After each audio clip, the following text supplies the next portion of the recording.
Rue, welcome back to the Game Informer Show, sir. Hey, how's it going? Pretty good. I think basically you're the unofficial co-host of the podcast at this point. It's like your third appearance on the show. I think so, something like that. I'm just ready to quit my job at this moment. Yeah, you're welcome to come to Game Informer at any point. But I'm happy to have you just because so rarely, or so few people in the industry have directed God of War games. You're one of them. And so I would love to talk from a director of God of War games. You directed the first PSP game and then co-directed the second. Is that the division? Yeah, so I was the creative director on the second one, basically. Okay, gotcha. So I would just love to know what you see in the new God of War on PS4 that maybe the average player wouldn't. I mean, how much have you played at this point? I think I want to say about 5 hours in. Okay.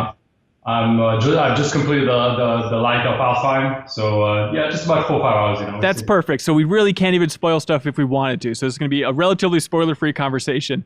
But sitting back playing the game, are you taking notes? What is the most shocking thing so far for you?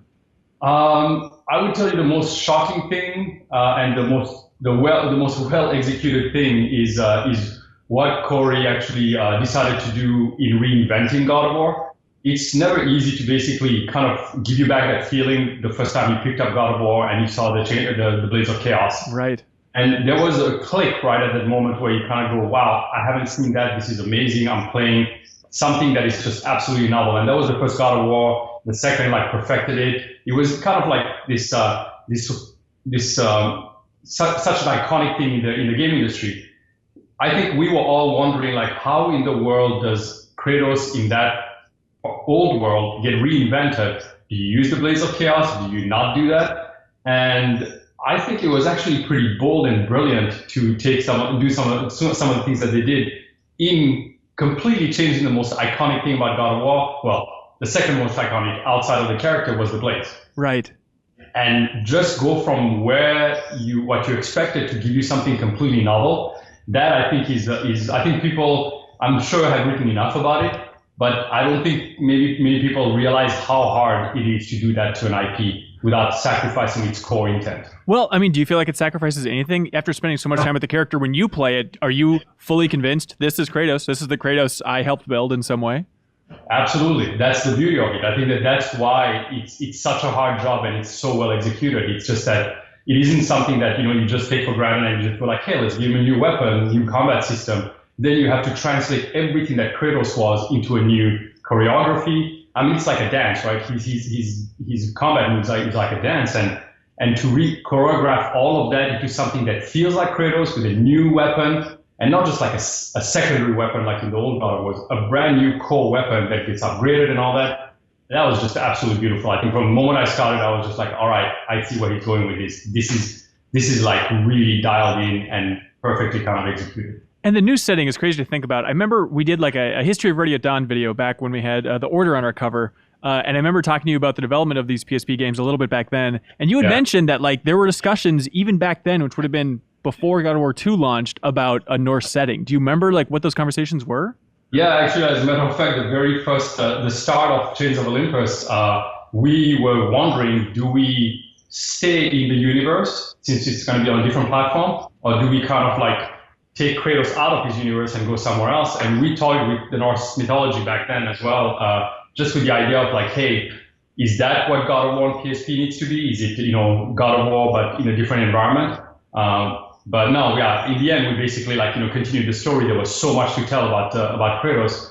And it's kind of cool to see the execution of this Norse mythology actually done this way. It's a kind of reinvention, but with the God of War flavor. Yeah. Do you remember what those conversations were? Was it David Jaffe back in the day, or a very young Cory Barlog at the studio as well, saying maybe don't do Norse yet? Or was it you guys saying, let's stick with something that is more identifiable as a brand in the Greece setting?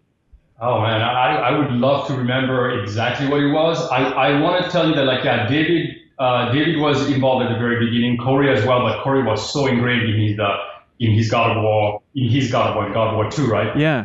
I remember a conversation with David early on that went around okay, where's the setting? What are we trying to do? Are we continuing this story or not? And I think they evolved around how you basically pluck a character that is so, again, in Greek mythology. How do you just, after one game, just take him out? And it just wasn't the right thing. We didn't pursue it that far at all. It was more of it didn't feel right for the time. Yeah, definitely. I mean, so what do you think of the new setting outside of, you mentioned like combat mechanics, everything like that, but what do you think about the new setting overall? Do you feel like it's believable for Kratos' world? Absolutely. I think where they left off with his story and where he went here, it was interesting to see, especially the time that passed. Kratos with a beard, of course, the old man Kratos. There's a lot of echoes of things that I think we've already attached to in the past past few years with kind of Logan and all of those which are absolutely awesome. I think they touch at certain emotional moments, and putting him in a setting that is foreign makes him kind of almost the player and the player yourself and Kratos kind of a foreigner in a foreign land, right? Which is kind of a really good way of actually putting players into a story, because you feel like you're discovering as he's discovering as well. Yeah. Do you guys talk about this game a lot in the office, since so many of that staff at Ready at Dawn had a hand in building those old God of War games?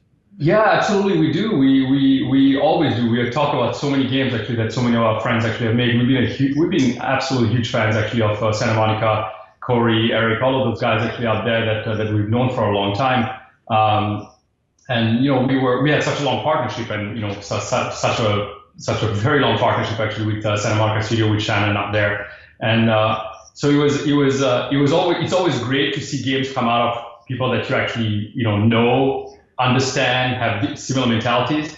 And then when it comes out, of course, what we first do is be overly critical, overly harsh, dissect the game, but it's so much fun to enjoy every little nuance that basically that they put in there. Yeah, I mean, not knowing much about game development whatsoever, just playing that game, it just seems unreal to have that level of support from Sony during that game. Like the idea of giving them 5 years, I cannot even imagine what the budget would be on that new God of War. I mean, is that also what runs through your guys' head? Is just like, what kind of effing production is this? Like, who gets this much money? It's crazy.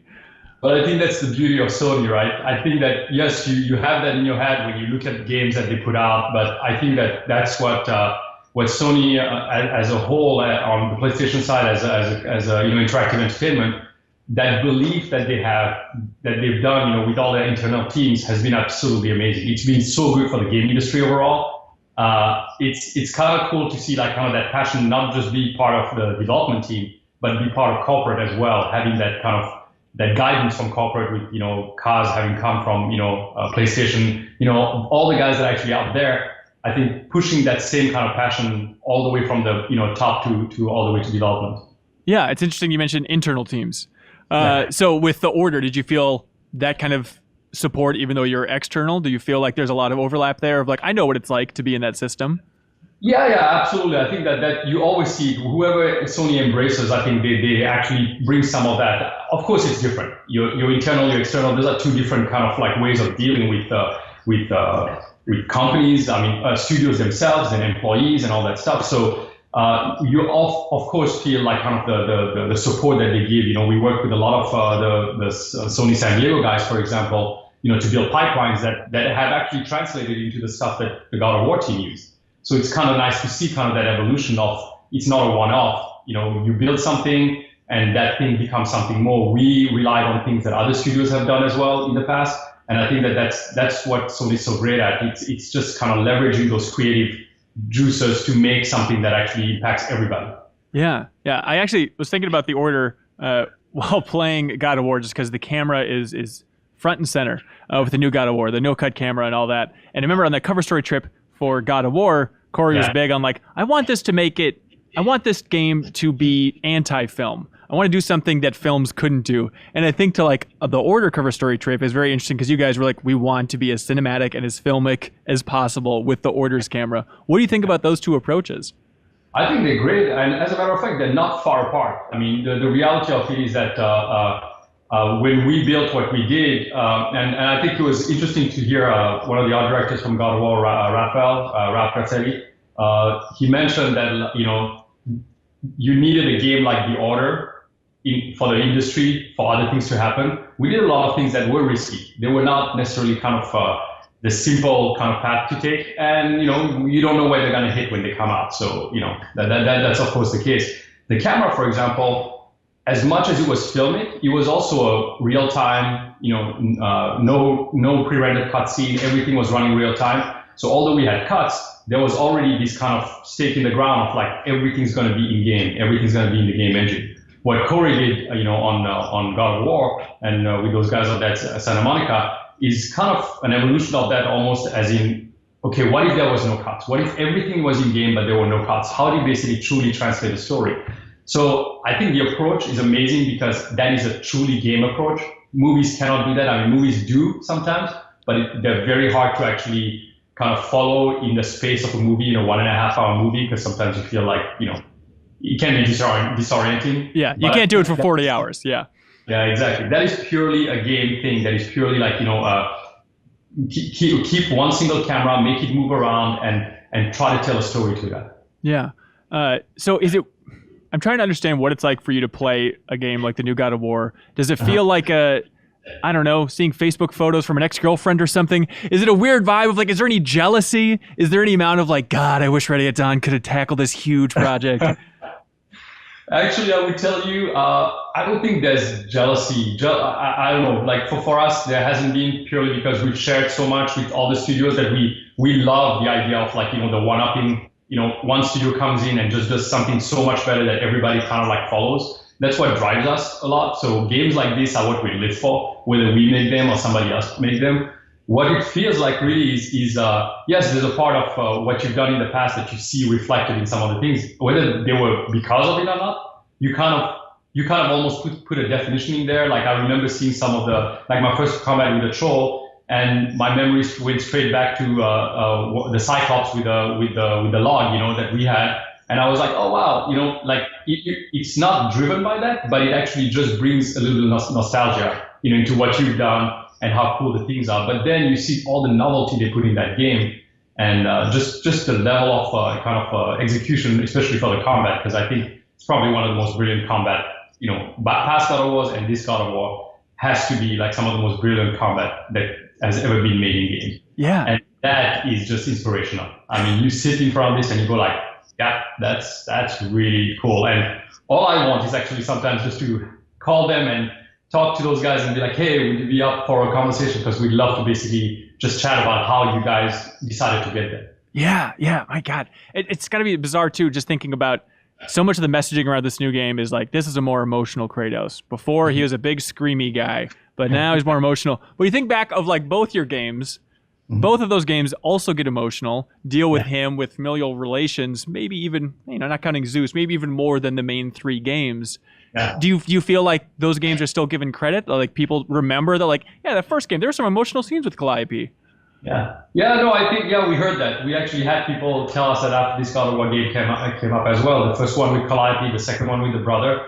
As a studio, I would tell you, us personally, we've always kind of delved more into that side of storytelling. Yeah. Even the order, actually, we kind of went on to more the personal side, what happens between, Galahad and Isabeau, this new woman that comes into play, with Lakshmi. That was all about emotions and human relationships. We did the same thing with Lone Echo. So for us, it kind of brings exactly at what we love about games, which is if you tell an emotional story, the player, and in a movie's case, the viewer, right, has only so much of a connection in a movie. In the game, you are the emotion. You are the one feeling it. And games do that with interactivity. And I think that God of War does an amazing job at it. Yeah. It's going to be fun, too, to think about it like, without spoiling anything, it's like a big core of the game is Kratos struggling to communicate with his son, to talk about his past with his son. And it's got to be extra bundled up because it's also the emotions of development for those 2 PSP games for you guys, because it's also Kratos talking about your work in some way as well. Like, mention Calliope, mention your brother. We spent so much time with those people. Yeah, I know. Yeah, it would have been fun. It would have been actually kind of interesting if that happened. But I think what was actually amazing about the way the story of God of War was written was that kind of almost there's echoes. You almost feel in the way, at least the way I've experienced it right now, maybe because of what I know. I'm not necessarily sure which part of it is what I know as a developer and which part is what I know as a gamer.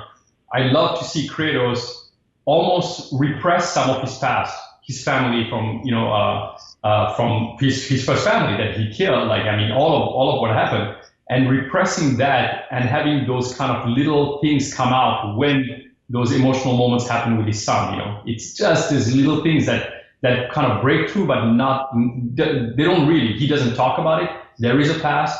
The witch actually, she mentioned she mentions basically that, I don't know what journey you're on, and I know that you're a god, but not from here. And it almost seems like it's alluding to like you have another life. Right. And you have another life, and Kratos is basically living this one, trying to extricate himself from the past one. It's really interesting. For me, at least, I read that into that because I almost see like a father who already had somebody, but who just wants to be distant. He just doesn't want that connection kind of thing. Yeah, absolutely. So I was actually thinking about you guys a lot recently because also on this episode of the podcast, we talked about Days Gone, which is our current cover story trip. And it's just bizarre, the echoes of visiting Sony Bend and being like this beloved handheld developer making the leap to a huge PS4 game. It's like, I feel like I've told this story before. It's like, oh, that's right, Ready at Dawn. Have you been following Days Gone? Do you have any advice for that team at Sony Bend since they seem to be on such a similar track as you guys? Oh, God. I haven't been following it that much. I mean, outside of the little things that I've heard here and there, and the stuff that I've seen, basically, the sporadic stuff that I've seen. But I would tell you, beyond the game itself, one of the things that we found out, especially, going through what we did, was from where we were to the order to where we're now. One of the biggest focuses we've had as a studio, and I would give it to any studio that's out there that is in that situation, it's culture. Games, like you make games, right, as a studio, and you make, you pour energy years into making games. But one of the things that actually we found out is that you often lose your culture inside making the game, rather than actually kind of taking time building your company culture and your team culture and making that the most important thing. One of the things that happened with The Order, for example, for us was that we were so ingrained in the game that sometimes as we were ballooning in size, and ballooning is a big word because we literally went from, I think, 45 people to 120. Yeah. But 120 is still small for a AAA developer because studios were like 300 people at the time. Even through that, I think the pace of hiring just made us kind of like forget a little bit of who we were in the middle of all of that, which is a tricky thing. Any company growing actually goes through that. So how do you fix it? Company picnics every week, mandatory? What's the solution there? No, you actually, you kind of bring everybody together for very important things, like on a regular basis, rather than like, almost kind of keeping everybody in the loop on everything that you do, rather than assuming that everybody's so specialized that they're doing that thing and you have to keep the bigger vision. We went really deep into with the last few games. We went really deep into making sure that there was this common goal, that even though you might not touch the greater game, you're just working on a smaller thing, even if there were external people, like even contractors, to really bring them in the fold of everything. Yeah, that's good advice. Anything you want to plug? What would you like people to look at from the studio? Lone Echo seems to be going well. Seems like you guys are being smothered in awards for that, which has got to be nice. Yeah, it's nice. It's very cool. It was a big risk, but I think we knew where we were going. No different than what we've done in the past. What you and I have talked about the game industry and the boundaries you need to break. We tried to do that with The Order on PS4. Kind of set some, break some barriers that we know that some studio had to break at one point or the other. For us, it's the same thing with VR. We saw barriers. We tried to break them. We have Echo Combat basically ahead of us that is proving to be pretty cool. We're playing a lot of it actually at the studio. We're spending some of our free time basically in VR playing combat. We have a few things brewing. It's just a fun time right now. I would tell you, it's a very fun time to be doing what we're doing because we have, I think, 4 projects in one state or the other. One is in complete incubation, 2 are in production. And 1 is in its finishing stages. It's kind of cool. It's fun. It's difficult, but fun to handle all of that. So it's schizophrenic, right? Yeah. Any chance you're going to be at E3 this year? Yeah, there should be some cool stuff at E3, I think. Oh, the finished project, maybe? Well, yes, close to finishing, maybe. Close to finishing. All right, that's very helpful. Thank you so much. We really appreciate you checking in. It's nice to have somebody who knows something check into the podcast every once in a while. Thanks, always a pleasure. All right, take care, man. Thank you so much for watching this excerpt from the Game Informer Show podcast. You can subscribe to the audio version and listen to new episodes airing every Thursday. We cover big games on the horizon, games that we've just reviewed. We have long-form developer interviews, a lot of fun stuff. So check it out every Thursday.